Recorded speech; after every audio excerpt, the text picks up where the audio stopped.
Olá, meus amores, tudo bem? Vamos falar hoje sobre grandes processos de transformação de alcance mundial na sociologia. Estamos falando de mudanças, né? Mudanças que ocorreram ao longo da existência e que causaram grandes transformações sociais. Vamos lá. Então, para analisar esses grandes processos de mudança que alteraram substancialmente a vida das pessoas, da humanidade. Então, nós vamos tomar 3 exemplos, cada qual de um momento distinto da história, as chamadas Revolução Agrícola, Industrial e Tecnológica, ok? Então, hoje nós vamos ficar com a Revolução Agrícola. Parece que meu cérebro está dando um bug. Então, a Revolução Agrícola. O domínio da agricultura transformou radicalmente a forma como as populações humanas produziam seus alimentos.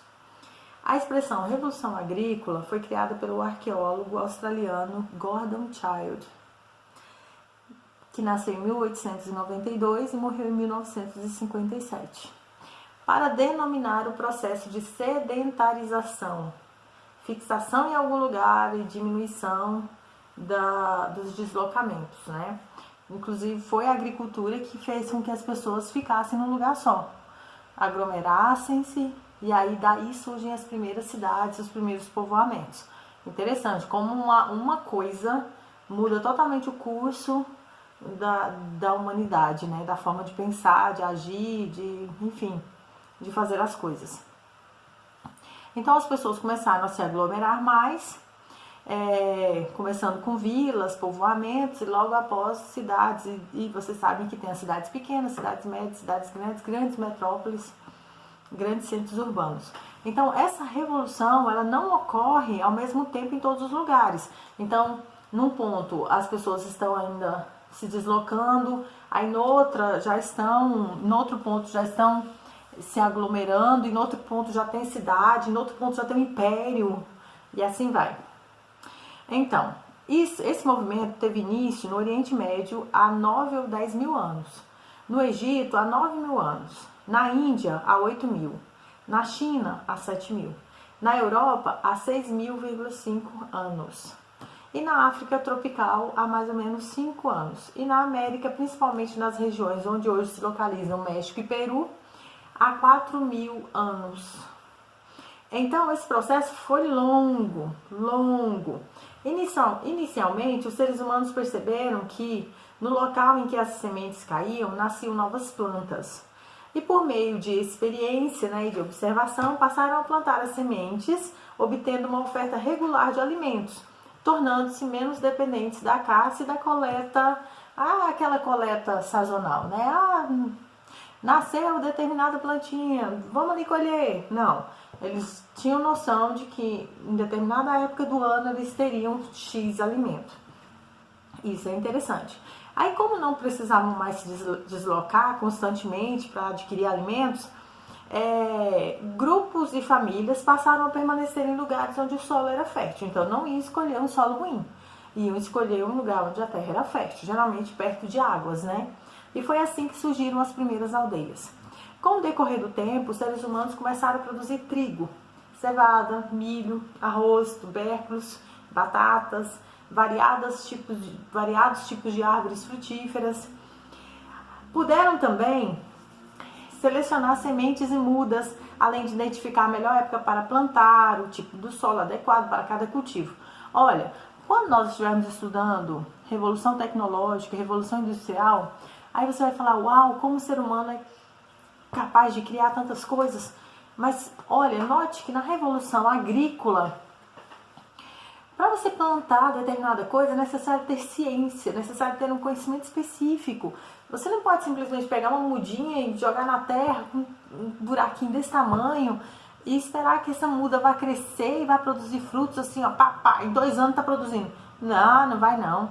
Vai ficar muito tempo tentando furar a terra, tentando extrair o melhor nutriente da terra. Se você não aduba, não faz nada, não vai produzir. Então é necessário todo um trabalho, uma ciência, um conhecimento, uma observação. Então a revolução agrícola, ela é o primeiro passo para todas as demais revoluções que vieram e que ainda virão. Foi o berço, é preciso observar, é preciso ter paciência, é preciso esperar. Porque a estação que dá aquela determinada fruta, aquele determinado alimento, só dá naquela estação. Aí, hoje, nós comemos manga o ano inteiro. Porque fizeram mudanças, não é natural. A manga que você compra no supermercado o ano inteiro, ela não é natural. É fruto de muito estudo, de muitas transformações que eu espero que sejam positivas, né?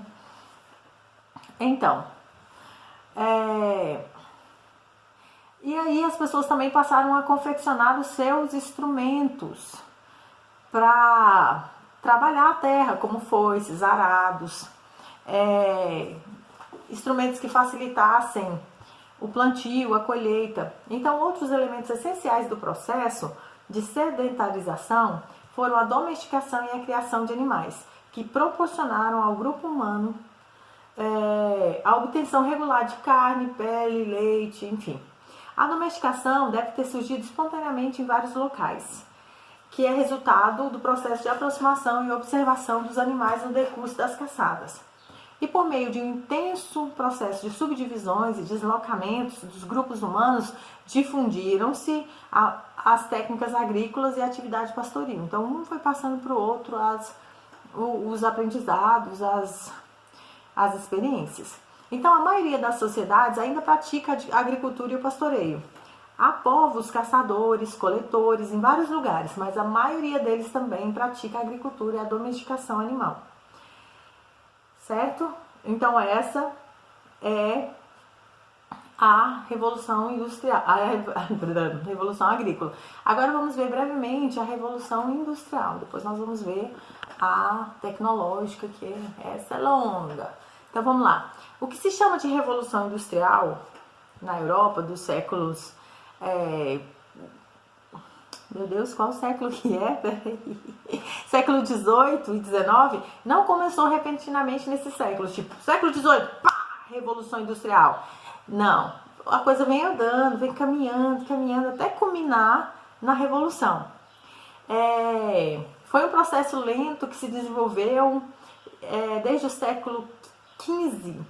Olha, 300 anos para poder chegar no ápice. Então não é do nada, gente, não é do nada. E atingiu grandes setores da produção, como o setor mineiro, o setor metalúrgico e o têxtil.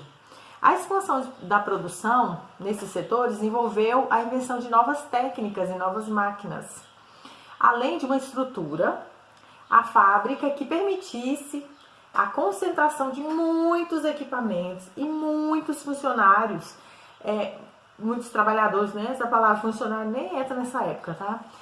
Muitos trabalhadores num só lugar, então isso aí, essa fábrica, ela conseguia expandir, ela conseguia crescer, e esse movimento foi feito em vários lugares, daí o nome Revolução Industrial.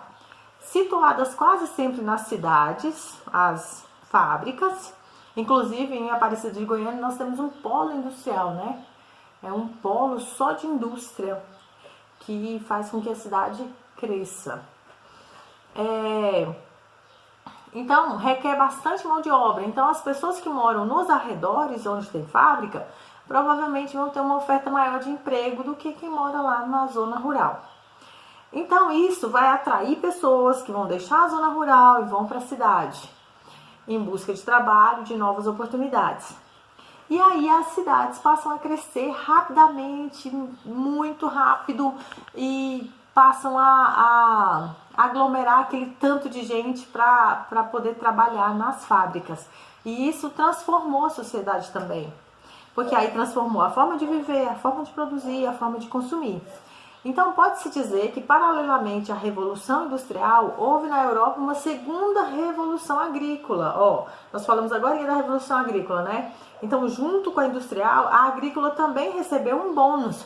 Por quê? Novos maquinários, novas formas de colher, de plantar. Inclusive, teve a Revolução Verde, que foi o início do uso de fertilizantes, aqueles que explodem. que nós tivemos uma explosão recente agora no Líbano, porque era uma apreensão de carga de... Ai, gente, minha memória é de peixe. Eu não lembro o nome da substância, mas que é para fertilizar o solo. Inclusive, tudo que nós comemos é fertilizado com isso. E aí explodiu e virou aquilo lá que vocês viram. Aí a Revolução Verde, ela é paralela a isso daqui. Então tá. E essa revolução teve início com a mudança na estrutura da propriedade rural. Tô falando da agrícola, tá? Porque paralelamente à Revolução Industrial, a agrícola também estava lá.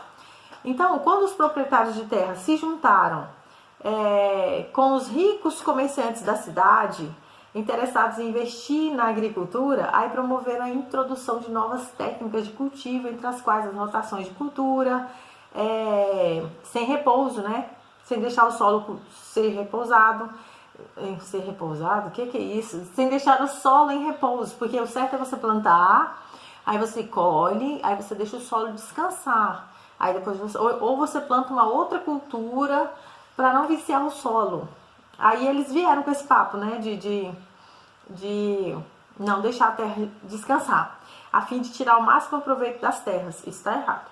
Promoveram também a drenagem de terras pantanosas, o abate de florestas e a ocupação de terras comunais. Gente, o progresso, ele sempre vai vir com preço, ele sempre tem um preço, é incrível, e o preço sempre é pago por quem não deveria pagar. Pode-se dizer que no intuito de melhorar a produção, eles promoveram a seleção das espécies mais produtivas, de sementes, o apuramento dos melhores rebanhos.